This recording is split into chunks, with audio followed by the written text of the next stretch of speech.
I'm Angie. And we're going to be discussing the SCOTUS case, McDonald's versus Chicago at McDonald's! Oh. Oh. Okay. So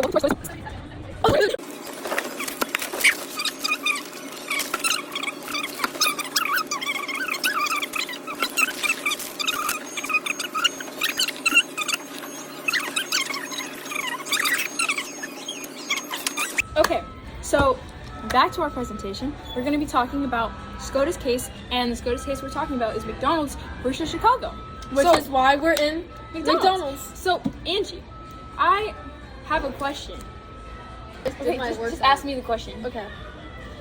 So, Amron, Yes? what do you know about the McDonald versus Chicago case? I'm so glad you asked, Angie. So, what I know about McDonald's versus Chicago is that it's a precedent for the District of Columbia versus the Heller case. Mm-hmm. And basically what happened to that is what that case argued that the Second Amendment right should be given not only on the federal level but to the states. To both. Not just the federal level, but also the states should be able to have guns. Now, this brings me to the background of Chicago versus McDonald. So the background is basically in the city of Chicago, more specifically the neighborhood of O Park, they successfully banned handgun possession. Should I not eat when I they successfully banned handgun possessions for almost all the citizens. And Chicago is kind of a dangerous place if you don't know. And then you can insert O Block right here. O Block. We could do the King Kong. It's kind of unsafe if you don't know, and that is because citizens felt like they were at a disadvantage by not having guns for self-protection. So they brought this up to court. Second Amendment made it so that everyone had the right to bear arms for self-protection cases, for self-protection reasons. And Angie, I actually have a question. Okay. What portion of the Constitution was in question? So, there were two main portions of the Constitution that were in question. The first was the Second Amendment, and if people aren't sure, the Second Amendment is the right of the people to keep and bear arms shall not be infringed. That's what it states. And so the issue in the McDonald versus Chicago case was whether this right should be applied to all levels of government and not just the federal government. Alright, so the second part of the Constitution that was in question was the 14th Amendment, and specifically the Incorporation Doctrine. The Incorporation Doctrine states that the Bill of Rights are applicable to the states through the Due Process Clause. So basically, all of the rights that are listed in the Bill of Rights, including the Second Amendment, should be applied to all levels of government, not just federal. Gun rights should be applied to all levels of government. Decisions. The Supreme Court decisions. So how did that end up? So the Supreme Court made a 5-4 decision ruling that the Second Amendment right to keep and bear arms is applied to the states through the 14th Amendment. Angie, is McDonald's versus Chicago constructionist or is it activist? So how would you describe it? So the McDonald versus Chicago case, the justices used a constructionist viewpoint of the Constitution. And for those who don't know, constructionist view of the Constitution means that the judges are viewing the Constitution as the framers intended back in 1776. Did I get that right? No, stop. You're still going. We're recording? 1770. The correct date. Find the correct date. It's 1776. That's when the Constitution was written. Or was that when we gained independence? Wait, English legends. I'm really great. Anyways, hey Siri, when was the Constitution written? I swear 1776. 1787. Oh, so now say 1787 when you start. In 1787. And Justice Alito specifically used a constructionist view of the Constitution because they didn't take like modern situations or like concepts into how they viewed the Constitution. Justice Alito, that's a name that sounds familiar. Let's shift into court opinions. Who wrote major opinions and who wrote dissenting?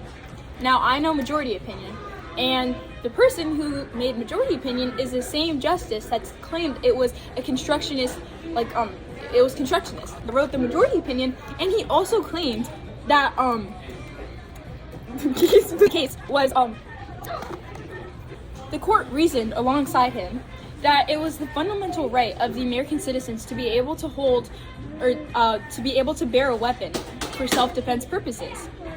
And they said, and I'm to quote, that this is fundamental to the nation's scheme of ordered liberty, not to mention that they found it deeply rooted in this nation's history and tradition to be able to bear arms.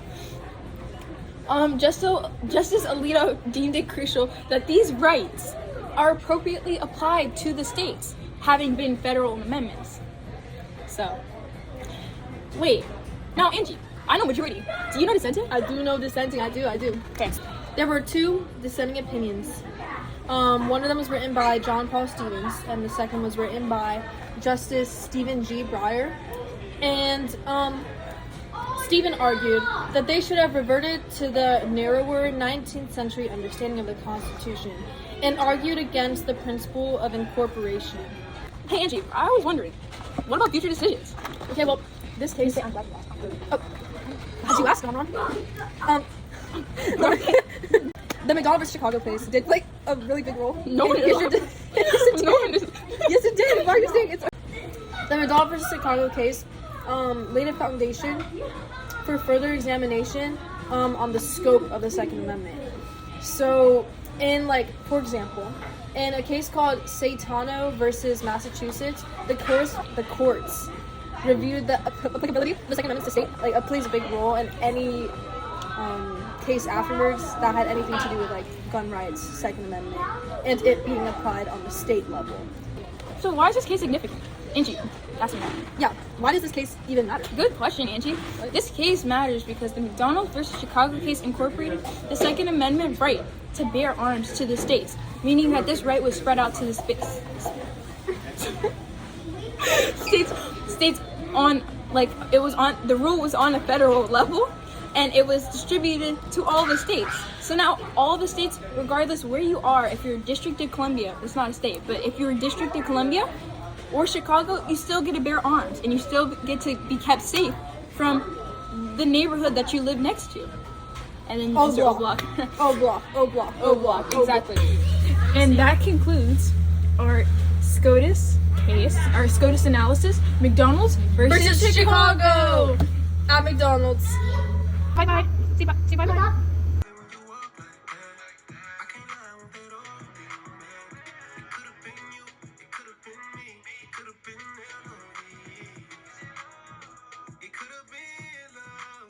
Hi, we're here with Lucila. And what do you know about the McDonald versus Chicago court case? Oh, it's a wonderful place. Actually, it's one place that it's allowed to people to have guns in their house. Do you guys believe that? I don't think that's right, but what we can do about it. So, McDonald's is McDonald's. It's one of the famous restaurants in the world. But you have McDonald's in every one of the world. Whatever any country you go, you're gonna find McDonald's, and it's awesome. But I think I don't like they allow people to have guns in their house because nowadays it's really dangerous to have guns in their house. So, but there's a lot of things that is going on in the world that we can't, we don't have control of it. But McDonald's is still McDonald's. People enjoying it and we're happy if we have a job from McDonald's, and that's it. McDonald's best fast food restaurant. Yay! Yay! Yay!